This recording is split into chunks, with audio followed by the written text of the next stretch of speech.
Hello everyone. मेरा नाम doctor Jitendra Sharma है।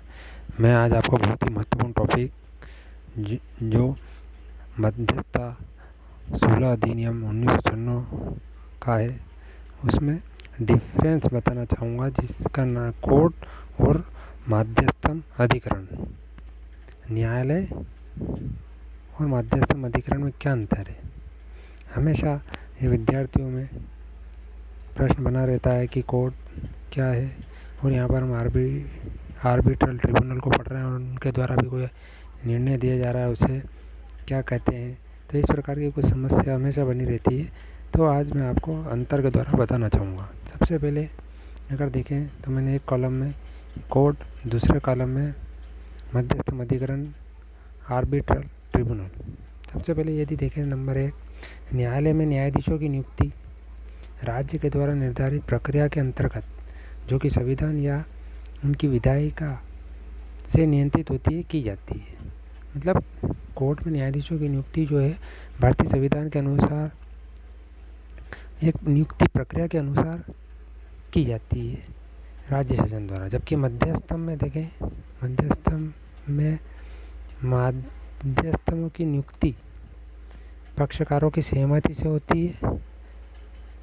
असहमति या निष्क्रियता पर घरेलू मध्यस्थम में हाईकोर्ट के सीजे और अंतर्राष्ट्रीय मध्यस्थम में सुप्रीम कोर्ट के सीजे, मतलब चीफ जस्टिस या इनके नामिनी व्यक्ति के द्वारा की जाती है। सेकेंड अगर देखें तो इसके द्वारा कोर्ट के द्वारा जो आदेश पारित किया जाता है उसे जजमेंट किया जाता है। जो भी अगर उन्होंने निर्णय दिया तो उसे जजमेंट कहते हैं। जबकि आर्बिट्रल ट्रिब्यूनल के द्वारा कोई निर्णय पारित किया जाता है उसे पंचाट या अवार्ड कहा जाता है।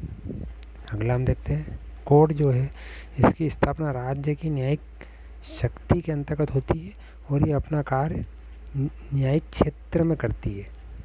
जबकि मध्यस्थम अधिकरण देखें तो इनकी स्थापना मध्यस्थम करार, जो एग्रीमेंट हुआ करार के अंतर्गत होती है, जिसमें दोनों पक्षकार सहमत रहते हैं।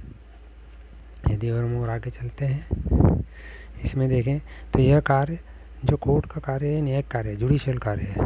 जबकि यदि मध्यस्थम अधिकरण का कार्य देखें तो ये है अर्ध न्यायिक, जिसे क्वैसी जुडिशियल कहा है, अर्ध न्यायिक कार्य है। और आगे चलते हैं, इसमें देखते हैं कोर्ट के अंतर्गत देखें तो इसका नियंत्रण संविधान तथा अन्य अधिनियमों के द्वारा होता है, अन्य एक्ट तथा कॉन्स्टिट्यूशन के अधीन होता है। जबकि मध्यस्थम अधिकरण का यदि देखें तो इनका नियंत्रण मध्यस्थम करार तथा मध्यस्थम और 16 अधिनियम 1996 के अंतर्गत किया जाता है। अब हम इसका और आगे अध्ययन करते हैं। इसकी यदि देखें कोर्ट की तो इसकी प्रक्रिया एक टेक्निकल प्रक्रिया है, लंबी प्रक्रिया होती है, आदेशात्मक होते हैं, इनका पालन करना ही होता है।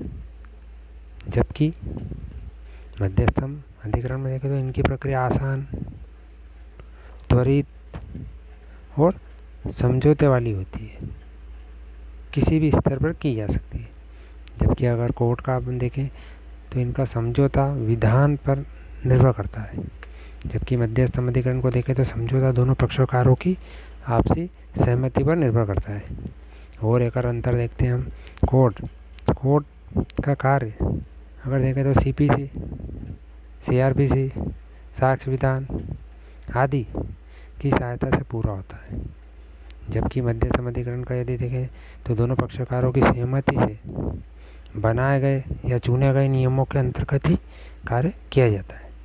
और अगर देखते हैं कोर्ट के निर्णय के बाद निरंतर चलती रहती है। कोर्ट ने यदि कोई एक जजमेंट दे दिया और उसके बाद ऐसा नहीं है कि कोर्ट समाप्त हो गई, उसको निरंतर चलती रहती है, अस्तित्व बना रहता है।